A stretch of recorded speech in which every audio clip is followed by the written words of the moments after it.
Welcome back sa aking YouTube channel para sa mga first time mo. Please click mo lang yung gusto dito nila. Anyway guys, wala nang kahit libre lang. Tulong mo na lang din sa kapwa mo. Alright, thank you very much po. So topic natin ngayon for today's reflection. Sino ba ang inuuna mo sa buhay mo? O sino ba ang priority mo? Yung sarili mo ba? Pamilya mo? O si Lord? So, sa panahon natin ngayon guys, sobrang busy ang tao. Minsan, iba-iba yung mga priority sa buhay. Minsan, yung priority mo pala, wala naman palang kabuluhan, di ba? Dahil puro lang ang pansarili mo. Minsan naman, may mga taong hindi na inisip ang sarili, kundi yung pamilya nila. So, ano nga ba talaga ang pinaka-importante? So, ano panahon ni Moises, guys, di ba? Nagbigay ang ating Panginoon, ang ating Diyos ng 10 Commandments. Para yung tao, kasi litong-lito sila sa dapat nilang gawin, kaya binigay yung 10 utos. So, kalaunan, nung pagbigay ng 10 utos, ang naging nangyari niyan, guys, yung Moses Law, napakarami pala, bukod pa dun sa 10 utos. Mabutata kung di ako nagkakamali, guys, mga 400 to 600 yung Moses Law na sinasabi nila. O Mosaic Law. So dahil dyan, siyempre, yung mga tao nalilito, ano nga ba talagang dapat natin gawin? So, nung bumaba ang ating Panginoong Yesus, diba? Yung 10 utos na binigay kay Moises at yung napakaraming utos ng Mosaic Law ay sa dalawang utos na lang pumapaloob ito. Kaya tinanong siya, di ba? Ano nga po ba, Panginoong Yesus, yung pinaka-importante sa utos ng Diyos? Kaya, sabi sa Mateo, chapter 22, verse 37 to 39, sumagot si Jesus, mahalin mo ang Panginoon mong Diyos ng buong puso, ng buong kaluluwa, at ng buong pag-isip. Ito ang pinakamahalagang utos sa lahat. At ang ikalawang pinakamahalagang utos ay katulad din nito. Parehas lang, sabi niya. Mahalin mo ang iyong kapwa katulad ng pagmamahal mo sa iyong sarili. So, ayan guys, di ba?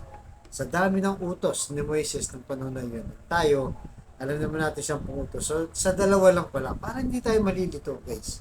Kung ano nga ba ang tunay na susundin. Sabi dito, mahalin muna natin ang Diyos.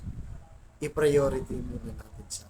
Hindi naman ibig sabihin niya, minahal mo ang Diyos, pababayaan mo na yung sarili mo at yung ibang tao, yung pamilya.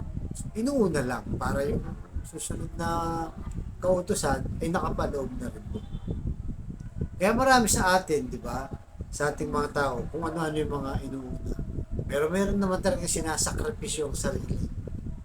Di ba? So, halimbawa, sa pamilya, sa limang magkakapatid, guys, isa yung nakapag-abroad doon. Diba? Pumunta ng ibang bansa ito. Marami sa ating lipunan sa ating bansa. Nangyayari ganito. Malis ng bansa yung isang miyembro ng pamilya at ang naiwan mas marami, diba? Siyempre dahil umalis ng bansa, asahan mo buwan-buwan may padala yan, may remittance siya. Yung 4 na kapatid naman, diba? Hindi na nagtrabaho. Minsan na talagang inaantay na lang yung padala ng kapatid dun sa abroad. Kaya yung nangyayari yung OFW natin sa abroad, walang naiipon dahil sa pagmamahal ng kanyang pamilya. Wala namang masama dyan, guys, na mahalin mo ang pamilya mo. Di ba? Kasi utos din ng Diyos yan, di ba? Mahalin mo rin ang pamilya mo. Subalit, kung inaabuso ka na, lahat sa'yo nakasandal na. Yung isang kapatid mo, nag-asawa, di ba? Yung isang kapatid mo lalaki nag-asawa, nakapuntis. So, natural, pananagutan niyo yun. At nagkaanak sila. Yung gatas niyan, ikaw pa yung bibili. Di ba? Ganun maraming nangyayari, di ba? Dahil walang trabaho, bata pa lang, imbis na mag-focus sa pag-aaral, ayun, nakadisgrasya at nakabuntis. Walang trabaho dahil estudyante pa lang, kanino aasa kayo? Di ba? Sa kapatid na nasa abroad. So, yung ina naman, dahil siyempre, dahil anak kayo, mahal ka niya, so sinasabi lagi sa kapatid, maawa ka sa kapatid mo. Bigyan mo ng paggatas. Di ba? Bukod pa dun sa mga bills na binabayaran mo, ang dami, di ba? Ang daming nakaatang ng responsibilidad sa isang tao o isang membro ng pamilya na nakapunta ng abroad o maluwag-luwag ang buhay. Kaya napakabigat, di ba? Pero kung buong pamilya, guys, ay magtatrabaho at magsishare-share sa gastos, napakagaan ng buhay. Magaan sana ang buhay. Kaso maraming membro ng pamilya minsan hindi ginagawa yung responsibilidad. Kaya kung hindi mo ginawa yung responsibilidad mo, may aako dyan. May papasan dyan. Diba? Wala nang iba kundi yung breadwinner na membro ng pamilya. Kaya sabi ni Lord, mahalin mo muna yung Diyos para yung blessing to follow na. Siyempre, kung mahal mo yung Diyos at mahal mo rin yung sarili mo, magtatrabaho ka, di ba? Hindi mo hayaang pabigat ka sa membro ng pamilya. Di ba? Yung ambis na yung pang-load mo, hinihingi mo, sa'yo naman gagaling yun dahil may trabaho ka na. Di ba? Yung pambili mo ng cosmetic mo, shampoo, sabon, toothpaste, di ba? Bisan ganyan guys eh. Inaako ng iisang membro ng pamilya. Pero dapat kung lahat ginagawa yung kanilang part, magaan sana. Lahat may pambili. Di ba? Lahat sila ay nakakapag-share. So, yung iba naman, inuunawa na lang ng ibang kapatid natin nasa abroad. Pinapabayaan na lang dahil sa pagmamahal din sa pamilya. Bumababa na lang. Okay lang, kahit matira sa kanya kung magkano lang. Importante, may padala lahat. At makatulong sa pamilya. Pero pa yung mga nangungutang. Di ba? Kaya nga sabi dito, kung talagang unahin mo yung Diyos, dahil nga pag mahal mo ang Diyos, hindi ka magiging problema sa kapwa-tao. Kaya huwag mo rin pabayaan ang sarili. Hindi masama ang tumulong, pero kailangan mo rin i-enjoy ang sarili mo. Ayaw ni Lord. Kaya nga sabi niya, di ba? Yung pangalawang utos, mahalin mo. Di ba? Ang sabi dito, at ang ikalawang pinakamahalagang utos ay katulad nito. Mahalin mo ang iyong kapwa. Yun na nga, yung pagbibigay, pag-share, pagsasakripisyo, lahat yun. Di ba? Pagmamahal din sa kapwa, lalo na sa pamilya. At mahalin mo rin. Di ba? Ang katulad ng pagmamahal mo sa iyong sarili.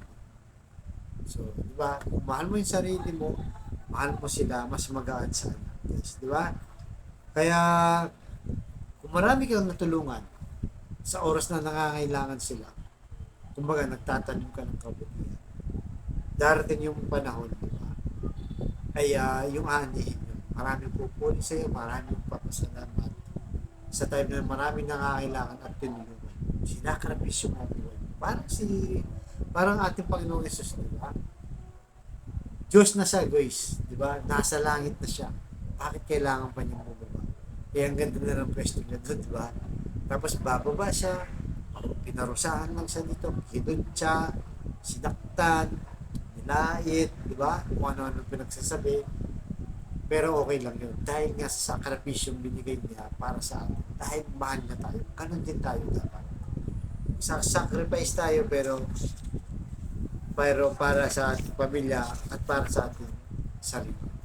Na turuan din natin siyempre yung ating mga pamilya na mahalin din ang buong pamilya, wag magpabigat sa buhay. Kaya sa kapatid natin nanonood sa aking vlog na may matinding karamdaman, problema sa pamilya, ano na, sa maraming usapin, di ba? Sa pinansya. Sabayin mo ko sa napakasimpleng dasal, kung hindi maniwala at magtiwala, i-check yun. Yung pagkakalog ng ating Panginoon Jesus sa kanyang tamang panahon at kanyang kalooban. So tayo mo na lang, Lord. I-bless niyo po ang kapatid namin na nanonood sa aking vlog na malubha na po ang karamdaman. Stage 4 cancer na, Lord. Tinaningan na po sa buhay. At kung ano pa mga karamdaman bumabalot sa kanilang katawan. Ipuhin niyo po, Lord, ng inyong mapagpagaling na kamay. Haplusin niyo po, Lord. Tanggalin niyo po kanyang karamdaman. Yakapin niyo po mga kapatid namin ngayon. Pinahihirapan ng kanilang karamdaman. Pagalingin niyo po, Lord, para sa kanilang pamilya. At ganoon din sa pamilyang nagkakagulo, sisira, nagkawatak-watak dahil sa hindi pagkakaunawaan. Marami pa problema nun. Magbigis-bigis hindi pumuli ka nilang pamilya at ibalik ang magandang relasyon sa bawat isa. Umira lang pagmamahal. At ganoon din po, Lord, sa pinansyal na kailangan namin natin. Lalong-lalo na po, ang kapatid namin, walang-wala, Lord. Ultimo pambili ng 1 kilo ng bigas, pambili ng ulam, pambili ng gamot at kung ano. I-bless niyo po ang aming hanap buhay para sa aming pamilya. Kaya hihingi po namin ng inyong kapatawaran, Lord. Kapabahang Lord, lumalapit kami sa Lord. Patawaran mo po kami sa aming mga kasalanan. Ang latang ito, hinihiling namin sa matamis na pangalan natin, Panginoon Jesus. Amen. Salamat po sa pagmamahal, Panginoon Jesus. Sa ngalan naman ng Panginoon Jesus Santo. Thank you very much po.